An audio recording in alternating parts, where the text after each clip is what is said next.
What else are you digesting and absorbing with your meals?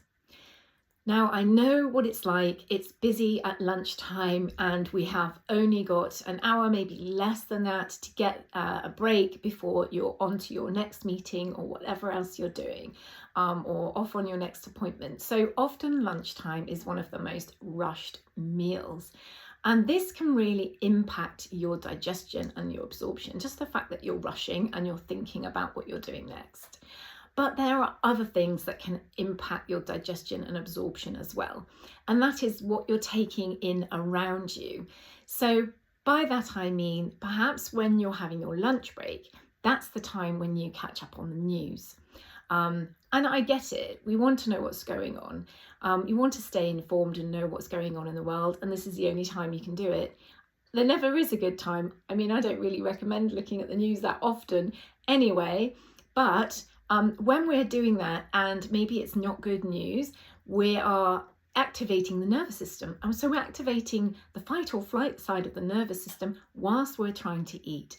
And it can impair your digestion and absorption of your food, causing some of your symptoms, maybe bloating, indigestion, and so on. So that's something to be aware of. Even just scrolling through something whilst we're eating, it takes our mind away from connecting to our sense of fullness and even the pleasure that we're getting from our food. So although yes, food is a source of nutrients primarily and also calories, it's also really important that food is something that we enjoy, and we are not going to be enjoying it if we're wolfing it down at the same time scrolling on social media or watching something or doing something else altogether.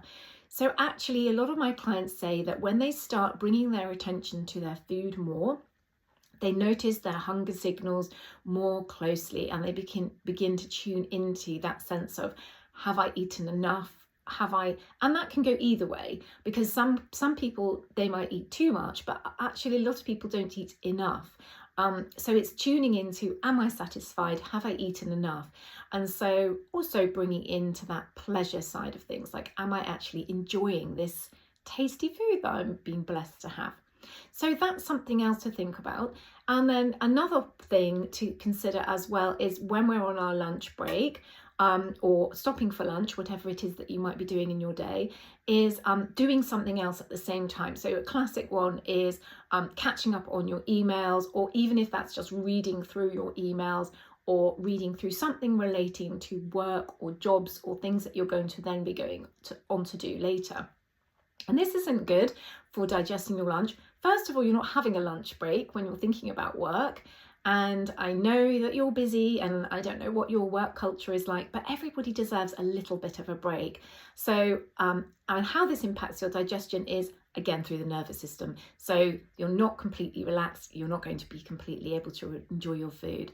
So just to think about in future, when you're having your lunch, can you even give yourself maybe even 10 minutes where you're not looking at something that might cause you to feel a little bit tense, and instead you could be enjoying your food, really being mindful about your eating and your chewing. And if you do feel like you need to look at something, maybe look at something more entertaining, relaxing and enjoyable. So give it a try and see if it helps with your digestion and your absorption and your symptoms.